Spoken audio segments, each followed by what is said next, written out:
There are a lot of problems in our world. It's confusing. Right now, it's coronavirus time. This is a time when the whole world has basically shut down because of this little virus. And so I'm even having to record this series of videos from my house. But it's a reminder, once again, that the world is broken. It's terribly broken. We know that deep down. And it can be confusing, which is part of why it's so important for us to understand our Bibles. God has spoken, and He has written a book to help us understand where we came from and what is wrong. And we've been looking at the Old Testament in order to understand the story that God tells. And we've seen that God definitely has a plan. He created this world good, but man rebelled and wanted to be his own God. And yet, even though that rebellion brought all kinds of terrible consequences into this world, God wasn't done with the commitment that He had made to bless. And so He promises that one of Eve's descendants is going to defeat Satan. And God enters into a covenant with the world that, in spite of how bad everything might get, it's going to remain until He accomplishes what He planned to accomplish. And now He tells Abram that seed He promised Eve, who is going to defeat Satan, is going to come through him. After the flood, everything gets so bad that the whole world unites to shake their fist at God. And just when you think God would judge and curse the world once again, instead He enters into a relationship with an old man. And He identifies him. You are the one from whom the rescuer will come. And this is Genesis chapter 12, verses 1 through 3. And it's actually one of the most important passages in the entire Bible. If you want to understand the Bible, you have to understand Genesis 3, verse 15. And you definitely have to understand Genesis 12. It's like God keeps getting more specific. And what does God tell Abraham, or Abram specifically, to do in this passage? The Lord said to Abraham, "Go from your country and your kindred and your father's house to the land that I will show you." Abram was from the region in which Babylon existed. And God calls him from Babylon, basically, and tells him to go. And what does He promise to do for Abraham? He says, "I will make of you a great nation, and I will bless you and make your name great, so that you will be a blessing. I will bless those who bless you, and him who dishonors you I will curse, and in you all the families of the earth shall be blessed." Land, seed, blessing. Blessing is the word that's found 5 times in this passage. And for now, that's the main word that I actually want you to hear, blessing. God is making a commitment, a binding commitment to reverse the curse, basically.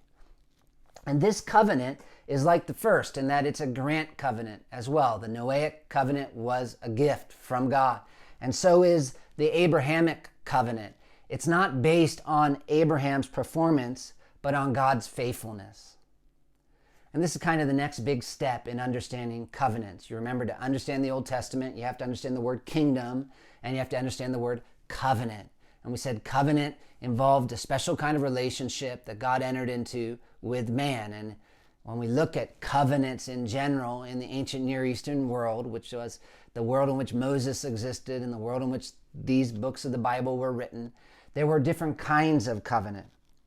And so we said you've got grant covenants, and you've got treaties, and you've got covenants that are basically conditional, which means if you fail to do what you're supposed to do, the covenant's going to be invalid. But you've also got other covenants that are essentially unconditional, meaning they're going to happen no matter what. And here God is making an unconditional covenant with Abraham, that in spite of how evil the world was and is, He is going to use Abraham's offspring to accomplish His original plan. "In you," He says, "all the families of the earth shall be blessed." And while that doesn't tell us everything, it does tell us something big. God's telling us that Abraham and his offspring are somehow going to be the key to reversing the curse. And you know, if you want to be more specific as to how that's going to happen, as you try to piece together God's plan, you see that it's going to have something to do with this nation that's coming from Abraham. That's Genesis 12. I will make of you a great nation, God says. And this nation is going to be given specific land. That's Genesis 15. I am the Lord who brought you up out of the Ur of the Chaldeans to give you this land to possess. And then kings are going to come from Abraham, and that's Genesis 17. I will make you exceedingly fruitful, and I will make you into nations, and kings shall come from you. And eventually his descendants will possess the gate of his enemies.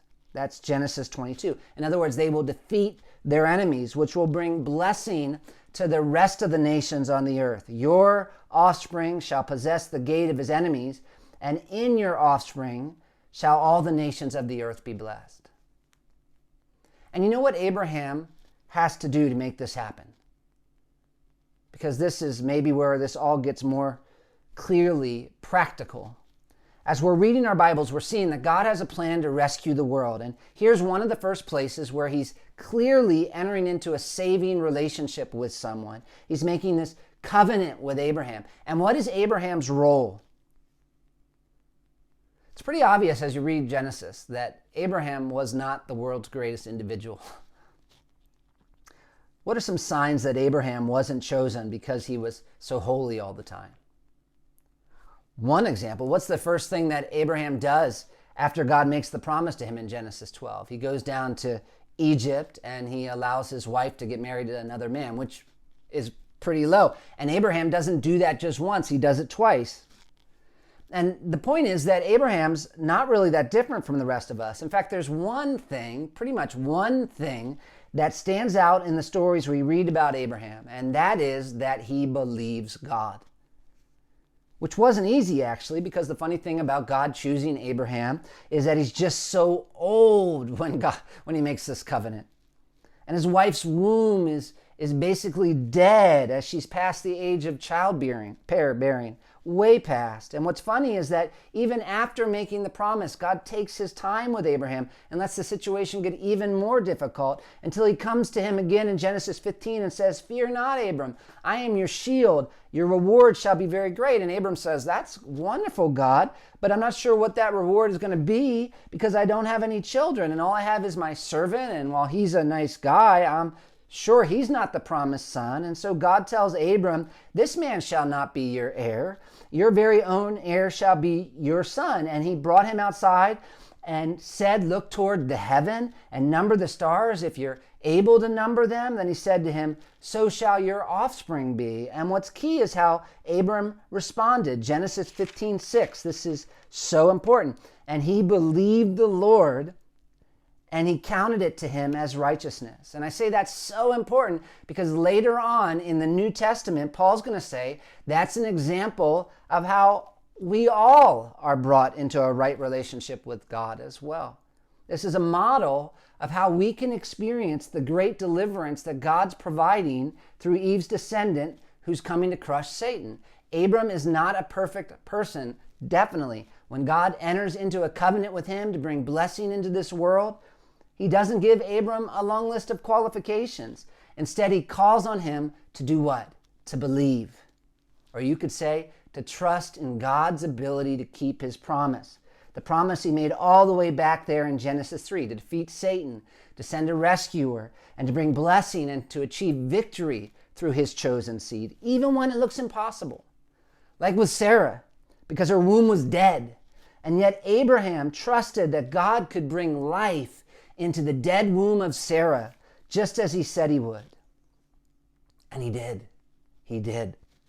Abraham and Sarah eventually conceive, and as we read the rest of the Pentateuch, it's like we're watching God keeping his promise step by step to make Abraham and his descendants into a nation. That's Genesis through Deuteronomy. And so much of the Old Testament really is about God keeping his promise to Abram through Israel. And I know sometimes all that is difficult for us to read because we're like, we're not Israel. And yet as we're reading the story of Israel, we can't forget that this story we're reading of Abram's descendants has a purpose. that's linked back to God's promise. In the beginning, God said, I will defeat Satan. Then he establishes the platform. It's going to happen on this planet. And after that, he reveals the basic plan. He's going to use Abram's offspring to fix what man's broken. And that means, of course, as we're looking at what God's doing in Israel, we're asking how? How? How is God going to use this people to do that? Which is what we're going to begin to see in our next lesson.